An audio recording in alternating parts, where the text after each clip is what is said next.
dan kesejahteraan, dan juga anatomi dan fisiologi. Alright, kecergasan fizikal. Semalam kamu sudah buat tugasan berkaitan dengan kecergasan fizikal, di mana kamu membezakan antara kecergasan fizikal dan juga kesejahteraan. Dua benda yang berlainan. Okey, dua benda yang berlainan, di mana saya tidak akan sentuh kesejahteraan itu dulu sebab itu akan disentuh di dalam topik seterusnya, iaitu 5.10. Tidak silap saya. Sekejap ya, saya double check.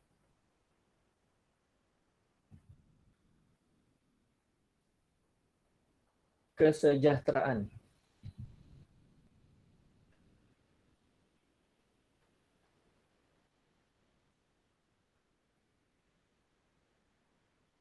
Ya, kesejahteraan 5.15 itu akan dibincangkan nanti oleh kumpulan yang seterusnya, 5.15.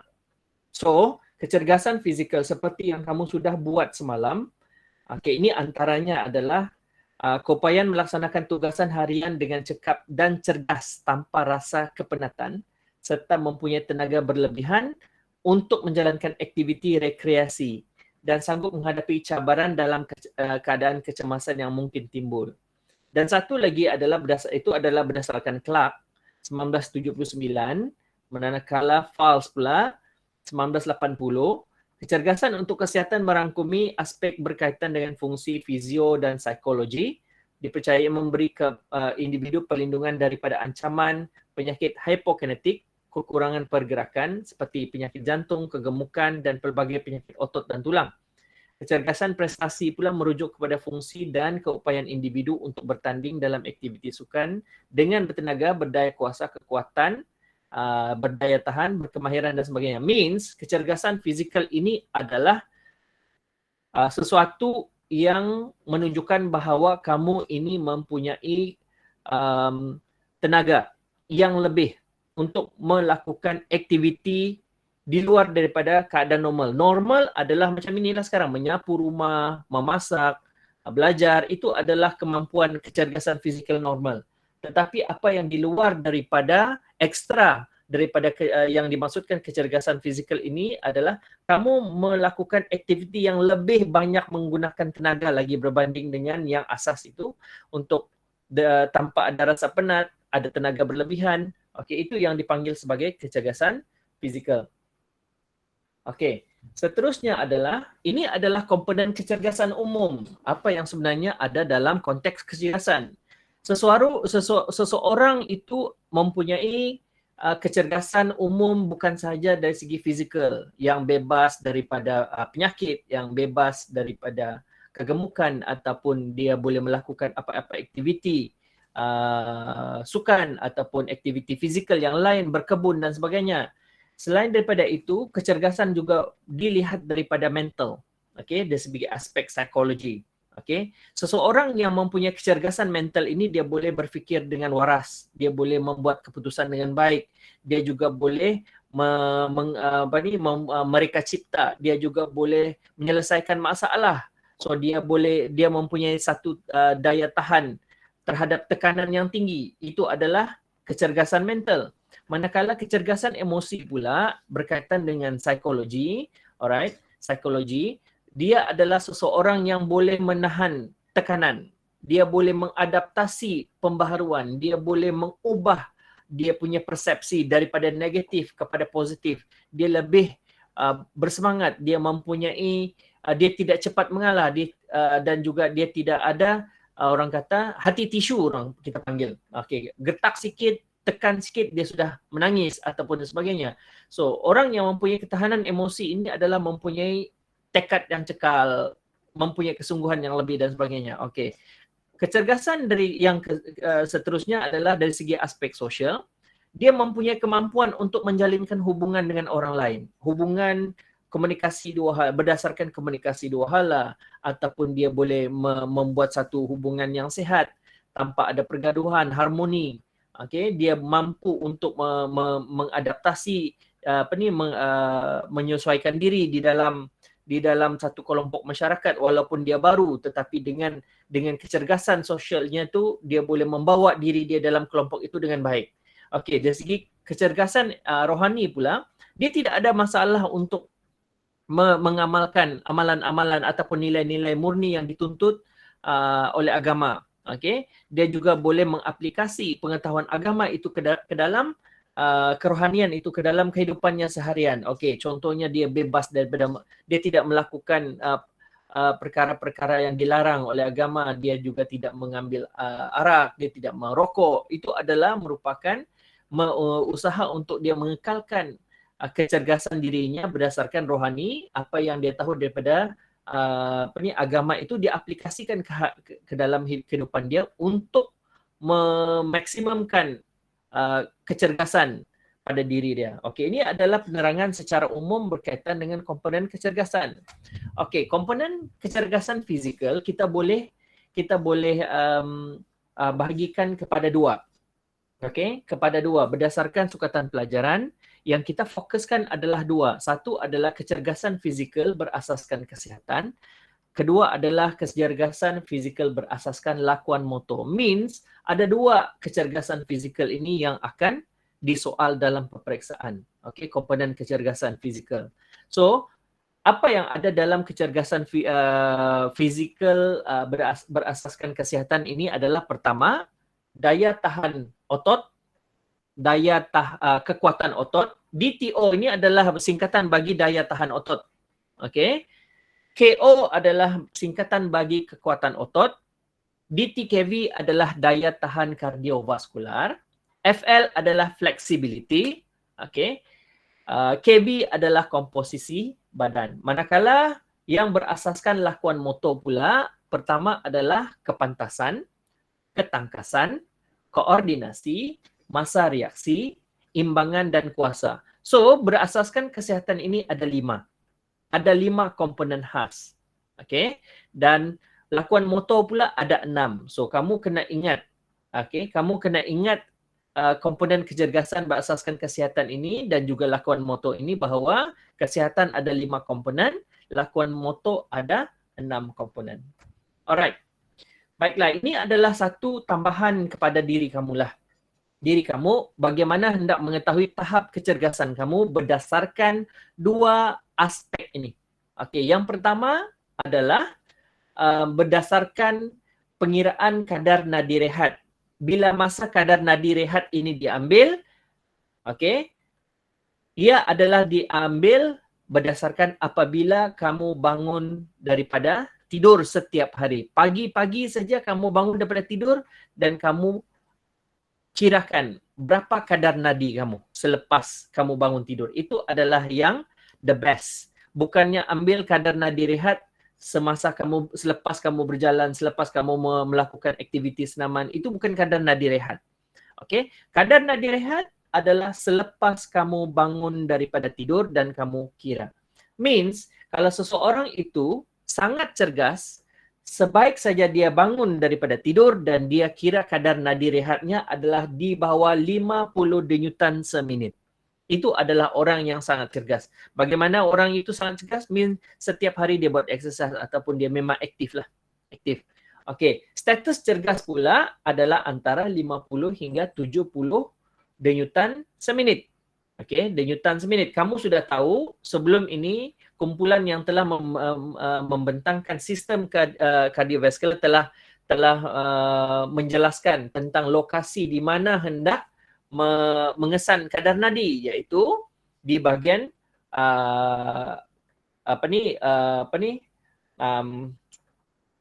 arteri carotid sini, okey, di bahagian leher dan juga di bahagian pergerakan tangan, okey. So, di situlah lokasi kamu hendak mengukur kadar nadi rehat. Alright. Sederhana pula adalah di antara 70 hingga 80 denyutan seminit. Dan sangat yang tidak cergas, maksud dia bangun saja daripada tidur, dia punya kadar nadi rehat melebihi 80 denyutan seminit. Okey, ini adalah kaedah pertama untuk mengetahui tahap kecergasan masing-masing.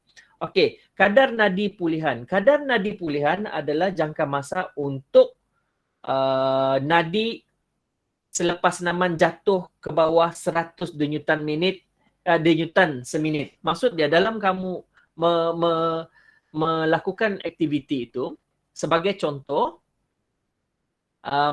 seseorang itu memerlukan masa untuk menurunkan kadar nadi. Okey, misalanlah.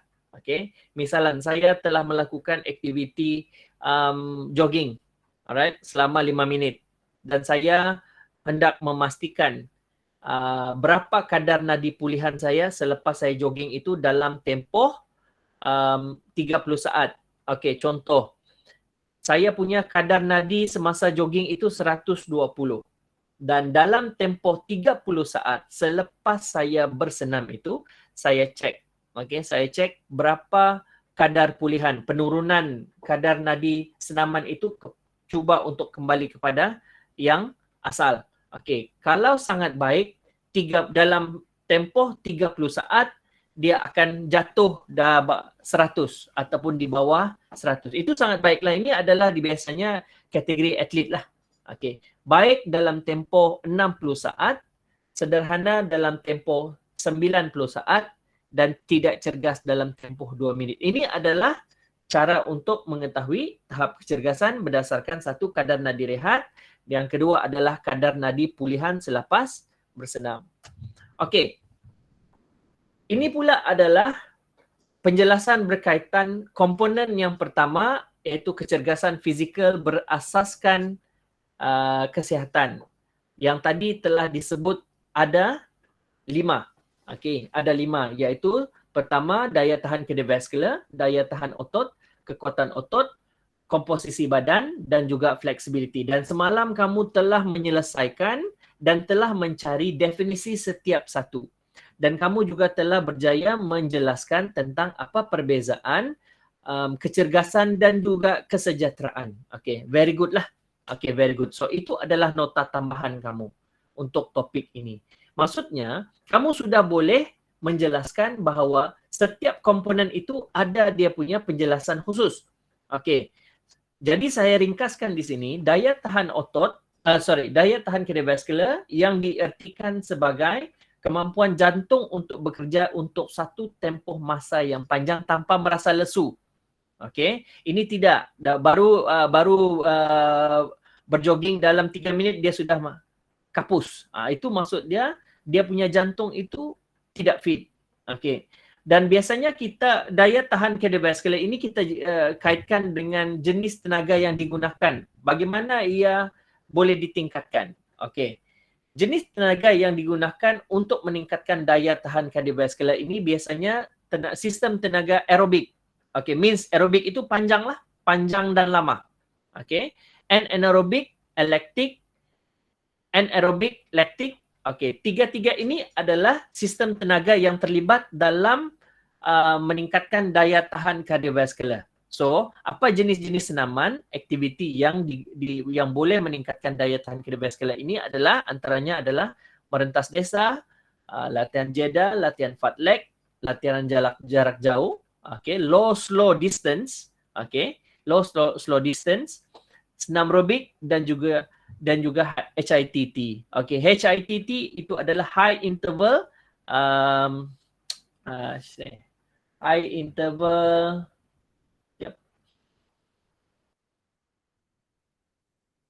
Okay, saya pun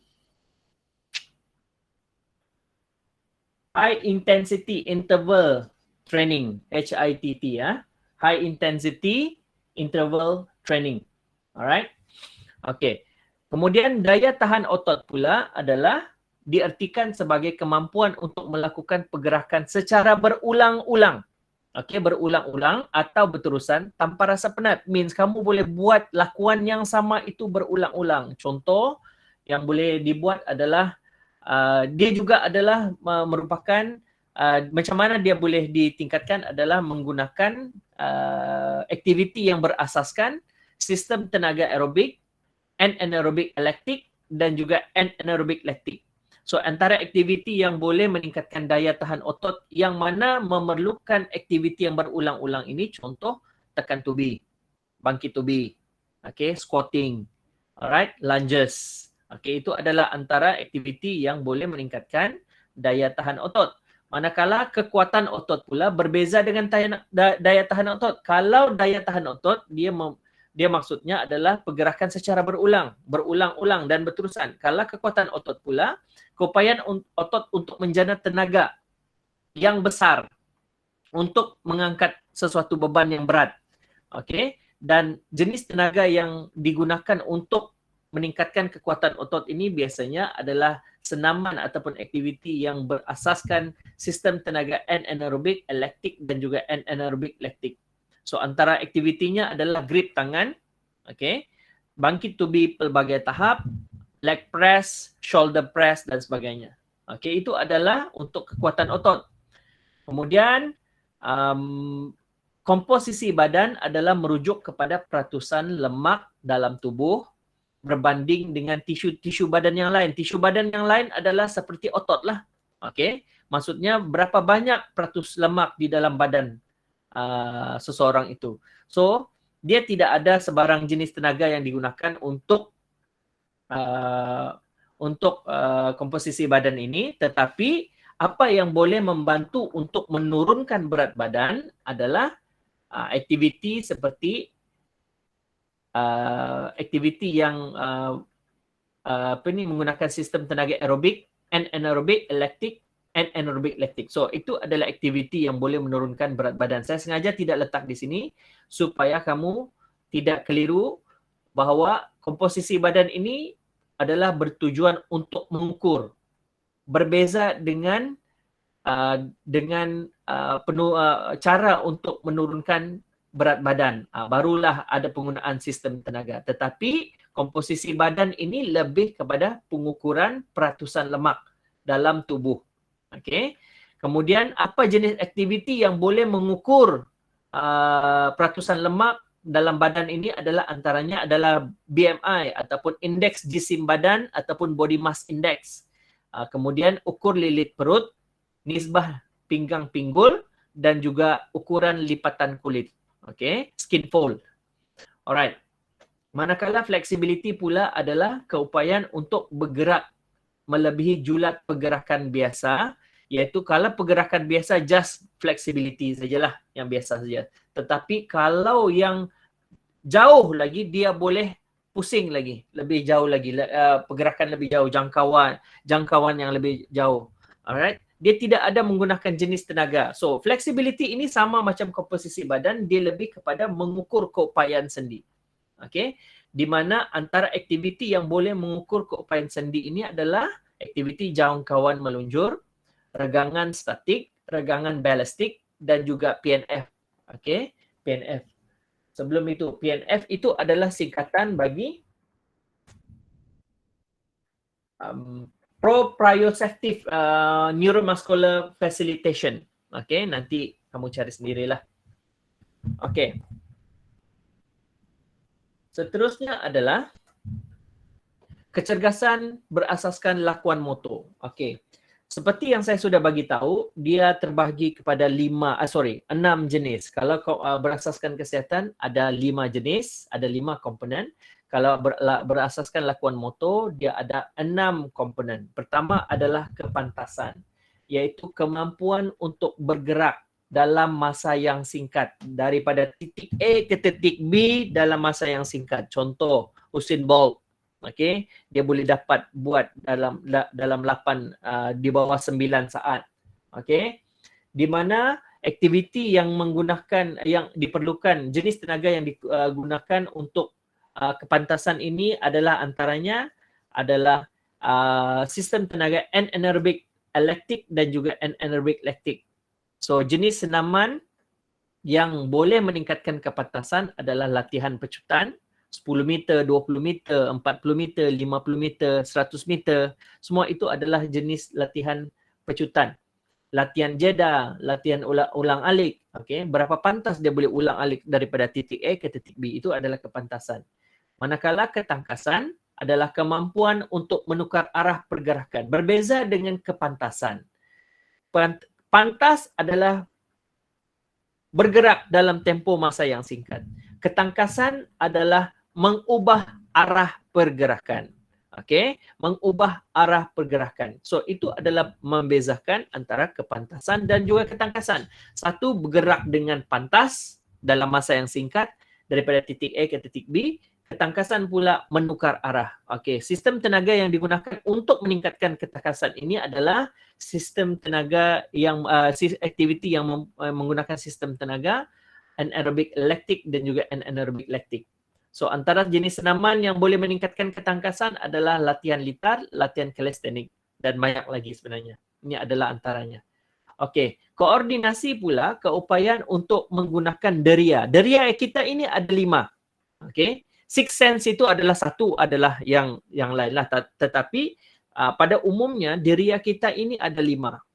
Okey, yang banyak digunakan adalah deria sentuhan dan juga deria sentuhan, deria pendengaran dan juga deria mata. Okey, alright. So, koordinasi ini adalah menggunakan 3 deria ini biasanya untuk dan juga otot synchronize with, dengan muscle untuk menghasilkan pergerakan yang sesuai dan tepat. Contoh, okey, contohnya adalah melihat bola yang dibaling tepat ke arah kamu. Bagaimana kamu hendak melakukan memukul pada masa itu? Kamu kamu melihat bola itu melayang dan tangan kamu mula menjana idea bagaimana kamu hendak di mana kamu hendak pukul dan bila masa kamu hendak pukul untuk memastikan bola itu boleh dipukul. Alright? Okey. Jadi jenis tenaga aktiviti jenis tenaga yang digunakan untuk meningkatkan koordinasi ini adalah antaranya adalah latihan anaerobik dan lactic dan lactic. Antaranya adalah latihan Nelson, lompat kuadran, lompat bintang. So ini ada orang yang tidak boleh lompat bintang. Means koordinasi dia tidak bagus lah. Okay, coordination dia tidak bagus. Dia buka kaki tapi dia tepuk tangan. So means dia punya coordination itu sangat-sangat kurang lah. Okey, manakala kuasa pula adalah kemampuan otot untuk menjana tenaga eksplosif. Berbeza dengan kekuatan. Kekuatan pula adalah menjana tenaga besar. Menjana tenaga untuk mengangkat beban. Okey. Berapa beban pun dia boleh angkat. Itu adalah kekuatan. Manakala kuasa pula adalah menghasilkan ataupun menjana tenaga eksplosif, means besar. Okey, besar dalam jangka masa yang singkat. Contoh, okey, contohnya adalah masa di starting point untuk 100 meter dan bila pistol itu dibunyikan, ditembak dan muscle otot ini dicuba untuk generate power yang sangat besar untuk memastikan tujahan ke depan untuk memulakan pecutan itu. Itu adalah kuasa. Dan sistem tenaga yang sering kali digunakan untuk meningkatkan kuasa ini adalah sistem tenaga aerobik dan juga anaerobik. Dan sebenarnya kuasa ini, saya betulkan dulu.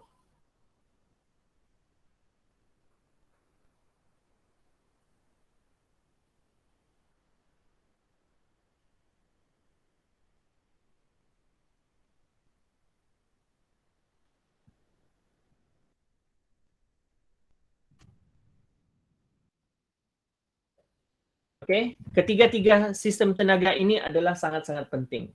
Alright, tiga-tiga sistem tenaga ini adalah yang sangat penting untuk meningkatkan kuasa. Alright. Okey.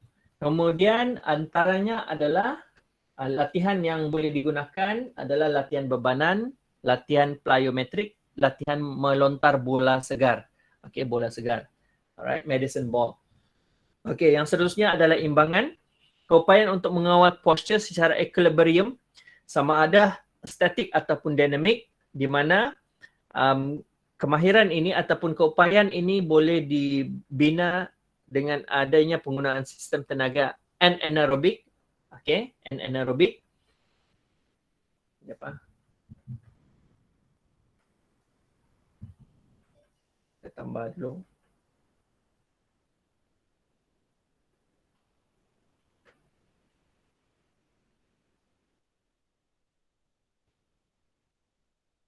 sistem tenaga anaerobik laktik dan juga anaerobik laktik, di mana aktivitinya adalah antaranya adalah dirian bangau, imbangan satu kaki dan dua kaki. Okey, ada orang yang mempunyai imbangan yang buruk lah. Alright, dia tidak boleh berdiri dengan satu kaki ataupun dia jengket satu kaki, itu pun dia tidak boleh, memang akan tumbang. Okey, manakala masa reaksi adalah kemampuan untuk seseorang itu bertindak secepat cepat sebaik saja menerima satu-satu rangsangan. Antara sistem tenaga yang digunakan untuk meningkatkan masa reaksi ini adalah sistem tenaga anaerobik laktik dan juga anaerobik laktik, di mana contohnya adalah dia memecut ke hadapan apabila mendengar isyarat tepuk tangan dalam acara pecutan 100 meter ataupun mendengar bunyi pistol. Okey, itu adalah masa reaksi. Seterusnya adalah pemanasan badan dan juga gerak kendur. Okey, ini adalah satu bahagian yang antara yang paling penting dalam kamu melaksanakan amali bila kamu buka sekolah nanti. Alright. Ini adalah yang kamu akan laksanakan setiap kali sebelum melakukan apa-apa ataupun sebarang aktiviti fizikal. Kamu dikendaki untuk memanaskan badan dan juga membuat gerak kendur. So daripada hari ini kamu kena plan sudah apa yang kamu akan laksanakan, apa aktiviti pemanasan badan ataupun gerak kendur yang kamu akan laksanakan. Dan semua aktiviti kecergasan mesti dilakukan dengan pemanasan badan. Latihan itu mesti berprogresif, means ada dia punya unsur majulah, unsur maju, dan end of the exercise ataupun training mesti ada cooling down ataupun penyujukan badan. So secara umumnya aktiviti pemanasan badan dan juga gerak kendur ini adalah dengan menggunakan dilakukan dengan menggunakan aktiviti-aktiviti yang bersesuaian dengan kebolehan dan kemampuan tubuh badan. So lain orang, lain dia punya warm up. Okey, lain orang, lain dia punya warm up. Orang yang mempunyai masalah obesity dengan orang yang tidak mempunyai masalah obesity, dia punya aktiviti warm up berlainan, tidak boleh sama. Okey, kamu tidak boleh suruh orang yang mempunyai masalah obesity itu untuk berjogging. Tidak boleh. Okey, dalam tempoh 1 minit saja dia memang akan berhenti. Okey, bagaimana kamu hendak membantu dia untuk warm up? Itu menjadi satu tanda tanya. Okey, kamu boleh lakukan benda itu tidak boleh sama dengan orang lain. Okey, contoh lain adalah orang yang sentiasa bersenam dengan orang yang kurang bersenam mempunyai kemampuan yang berbeza-beza. Dia tidak boleh berjogging tanpa henti dalam tempoh 5 minit ataupun 10 minit. Jadi orang yang mempunyai tahap kecergasan yang rendah, kita boleh cadangkan dia dulu, sama macam orang yang mempunyai masalah berat badan ini, kita tidak minta dia untuk jogging. Kita minta untuk dia jalan. Okey, jalan. Kelajuan jalan itu kita boleh kita boleh ubah suai. Sama ada dia kena jalan cepat ataupun jalan slow ataupun jalan cepat sederhana. Okey? So itu adalah bagi orang yang mempunyai tahap kecergasan yang rendah, mungkin juga ada masalah kesihatan dan juga ada masalah fizikal. Okey? So means warm up itu tidak boleh sama. Melainkan memang kamu adalah dalam kalangan kelompok yang tidak mempunyai masalah kesihatan ataupun masalah fizikal, yes. Okey. So kamu tidak boleh nanti satu hari kalau kamu jadi jurulatih ataupun kamu jadi guru PJ ataupun jadi pensyarah sains sukan, kamu kena fikirkan bahawa setiap orang itu mempunyai kemampuan yang berbeza-beza, kebolehan yang berbeza-beza, latar belakang yang berbeza-beza. Dan pemanasan badan dan juga gerak kendur ini perlu menggunakan prinsip beban saraf. Okey, mesti ada beban. Kalau tidak ada beban, means dia tidak akan dapat tidak dipanggil sebagai pemanasan badan. Okey, dia hanya biasa-biasa, aktiviti biasa saja. Tidak ada bezanya dengan aktiviti biasa. Dan mesti menggunakan prinsip unsur maju, progresif, dan juga ada intensity aktiviti itu. Okey, ada bermula dengan berjalan, kemudian berjalan cepat, kemudian jogging, kemudian lari pantas, kemudian slow balik jalan, itu adalah mempunyai satu prinsip unsur maju dalam latihan. Kemudian menggunakan prinsip kekhususan, maksud dia kalau kita melakukan senaman itu untuk tujuan menurunkan berat badan, kamu kena gunakan sistem tenaga aerobik dan juga aktiviti-aktiviti yang ada menggunakan sistem aerobik, contohnya lari jarak jauh. Okey, itu adalah pengkhususan. Kalau untuk orang yang dalam gimnastik, sukan gimnastik, kita tidak boleh dia minta untuk jogging sampai 10 km. What for? Dia punya aktiviti sukan bukannya memerlukan dia ada daya tahan kardiovaskular sampai begitu jauh. Okey. So itu adalah antara prinsip-prinsipnya secara umum lah. Baik, kenapa ni?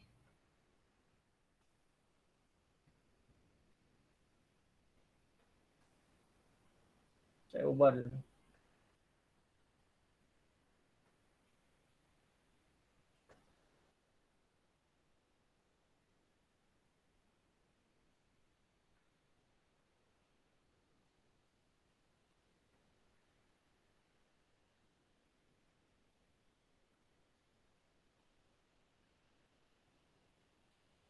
Okey. Kepentingan pemanasan badan ini, okey. Kepentingan pemanasan badan dan aktiviti gerak kendur pertama adalah meningkatkan kadar denyutan jantung ataupun peningkatan kadar nadi. Jadi penambahan intensiti dan aktiviti memerlukan tenaga yang lebih. So jantung merupakan memainkan peranan untuk menyalurkan oksigen dan nutrisi ke seluruh tubuh badan. Dan selain daripada itu, saluran darah akan mengembang untuk melancarkan lagi pembekalan darah ke seluruh tubuh, peningkatan pengaliran darah ke bahagian otot, meningkatkan penghantaran bekalan tenaga ke seluruh badan dan juga bersedia untuk menghadapi ataupun menjalani aktiviti yang lebih berat yang akan memberi impak kepada jantung. Itu adalah antara kepentingan pemanasan badan. Okey, yang kedua adalah kepentingannya adalah untuk meningkatkan pengeluaran hormon. Hormon-hormon dalam badan kita ini akan dirembeskan dengan lebih banyak. Contohnya hormon endorfin, serotonin, dopamin dan hormon-hormon yang lain yang membantu kepada meningkatkan kadar kepekaan, mengurangkan stres, meningkatkan kadar metabolisme, meningkatkan denyutan jantung, epinefrin dan non-epinefrin. Sebab itulah kamu punya kadar nadi turun apabila selepas senaman sebab adanya rembesan hormon epinefrin, dia akan menurunkan kadar nadi. Peningkatan kadar nadi sinovial, okey, di bahagian sendi untuk menghasilkan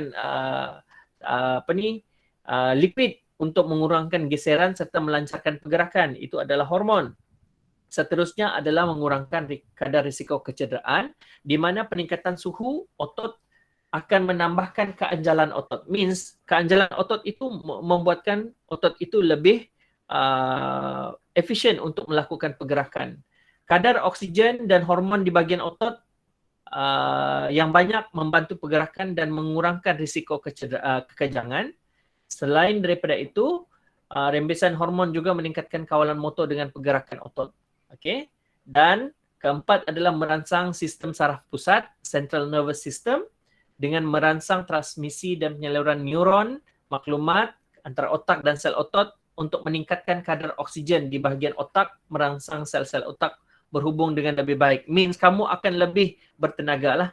Okey, bertenaga, lebih fokus. Okey, meningkatkan kadar rembesan hormon endorfin dan serotonin, dopamin dan juga adrenalin. Adrenalin itu adalah untuk membolehkan kamu punya jantung itu mengepam darah lebih banyak ke seluruh badan.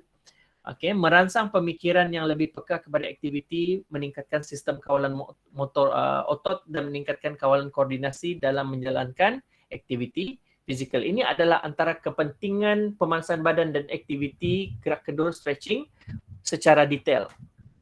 Okey, seterusnya adalah merangsang peningkatan pergerakan otot.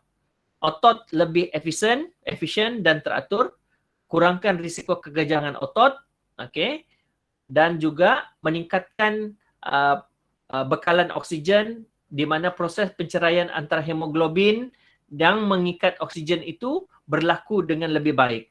Okey, dan juga proses pengumpulan asid laktik ini dapat dilengahkan. Maksudnya, apabila asid laktik itu sudah dihasilkan oleh otot dan dia semakin banyak, itu yang akan menyebabkan kita lesu.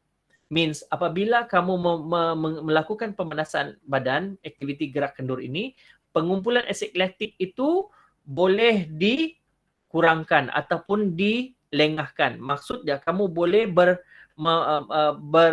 boleh bersenam untuk satu tempoh yang panjang tanpa merasa ampus awal-awal. Okey, itu. Meningkatkan prestasi semasa bersenam, otot yang diregang dan dipanaskan sebelum bersenam menjadikan dia mudah lebih bergerak, elastik lah. Okey. Dan juga aktiviti senaman ini akan lebih berkesan. Means kamu akan dapat manfaat manfaat senaman itu apabila melakukan pemanasan badan terlebih dahulu. Okey. Alright.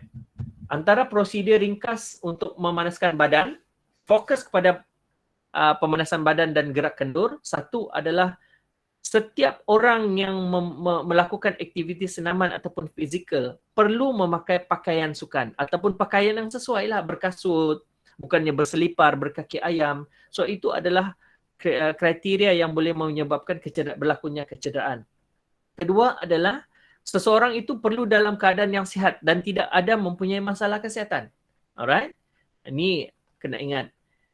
Kemudian melakukan aktiviti pemanasan secara dinamik, dan progresif yang melibatkan aktiviti larian ataupun lompatan diselang-selikan dengan aktiviti regangan. Maksud dia, untuk pemanasan badan ini tidak semestinya kamu kena lakukan jogging. Kamu boleh buat macam-macam. Kamu boleh buat contoh di sini, aktiviti pemanasan yang boleh dibuat selain daripada jogging yang sentiasa ada dalam kepala kamu, untuk memanaskan badan adalah jogging saja. So maksud dia ada banyak aktiviti yang boleh yang boleh dilakukan untuk memanaskan badan. Antaranya adalah skipping, senam aerobik, HIIT. HIIT itu ada banyak jenis, ada yang low intensity, ada yang medium intensity, ada yang high intensity. Alright, kamu boleh adjust benda itu. Dan antaranya yang boleh dibuat dalam HIIT itu adalah lompat bintang. Contohnya kamu membuat lompat bintang itu dalam tempoh 30 saat ataupun 30 kali lompatan disambung dengan membuat squatting, push up, sit up, lunges. So ini adalah antara combination untuk melakukan aktiviti pemanasan badan dan masanya yang perlu dilakukan adalah antara 8 hingga 10 minit. So aktiviti gerak kendur yang boleh dilakukan adalah walaupun selama ini kamu mungkin ada yang terlibat dengan sukan dan sebagainya, kamu diajar untuk melakukan regangan selepas membuat senaman. Okey, sebenarnya itu adalah yang salah lah, yang tidak lagi diguna pakai sekarang. So, kamu perlu melakukan senaman itu, pemanasan badan itu sekali dengan regangan. Dan regangan itu bukannya regangan statik dan ia perlu regangan dinamik. Okey. Dalam kamu contohnya skipping. Skipping dalam tempoh 3 minit. Lepas itu kamu stop dan kamu buat regangan dinamik. Leg front swing. Hayun. Depan dan belakang. Kamu punya kaki kiri dan kanan. Leg side cross swing. Plank walkout. Lunges. Torso twitch, march and reach, lompat dan capai. So itu adalah antara aktiviti gerak kendur regangan dinamik lah dan dilakukan dalam tempoh 8 hingga 10 minit. Saya ambil attendance dulu.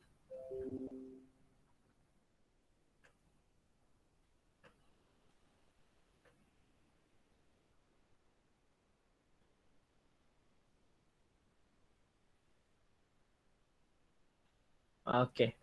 Alright, itu adalah prosedur pemanasan badan dan juga gerak kendur. Okey. Ini adalah antara faedah senaman dan aktiviti yang fizikal. Okey, saya bahagikan kepada 3 komponen khusus. Okey, 3 komponen khusus di mana faedah senaman dan aktiviti fizikal ini boleh dikategorikan kepada 3 bahagian yang utama, iaitu fisiologi, fizikal dan juga psikologi. Okey, fiziologi adalah berkaitan dengan semua sistem dalam badan kita. Okey, semua sistem dalam badan kita yang merujuk kepada anatomi dan fiziologi kita. Okey. Fiziologi antaranya adalah merendahkan, faedahnya adalah antaranya adalah merendahkan tekanan darah, means darah tidak tinggi lah. Okey, meningkatkan kadar pemulihan kadar nadi jantung, meningkatkan isi padu jantung, menambahkan bahan ATP pada otot, menurunkan kadar nadi rehat, menambah pengambilan oksigen pada tisu-tisu tubuh. Faedah kepada fizikal pula adalah mengurangkan berat badan. Ini yang orang paling suka. Okey, faedah senaman dan aktiviti fizikal. Maksud dia secara physically badan dia akan makin slim down. Okey, merendahkan peratusan lemak, menambah nisbah kekuatan dan berat badan, means peratusan lemak turun, muscle mass naik. Okey, lagi baguslah, mengurangkan kolesterol dalam tubuh badan dan juga membuatkan otot rangka berfungsi dengan efisien, mengurangkan kecederaan dan mempercepatkan pemulihan. Dari segi aspek psikologi, fokus meningkat, emosi semakin bagus, rasa lebih menghargai pada diri, kurangkan stres, lebih berkeyakinan dan juga lebih bersemangat. So, saya betulkan dulu .